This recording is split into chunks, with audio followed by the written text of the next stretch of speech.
Well, a lot can change in 1 year's time. Just ask Nebraska volleyball's Virginia Adriano. Welcome into sports. I'm Mason Kern. At this time last year, Adriano had just finished her season in Italy's top professional league.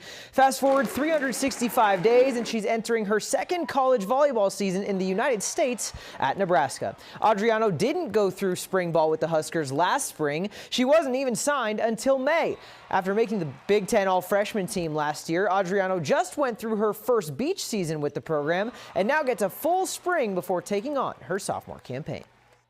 Last season I came in right at the season and I didn't have any big preparation before that. Staying positive, especially maybe when I do a mistake, not trying to not put my head down, but like keeping it up. It's really been helping me. It's something that I've tried to work on before coming here. I do feel very confident and comfortable. She didn't play back row last year. She had some awesome swings from the back row, and getting her to be as confident as we can would be huge for this team.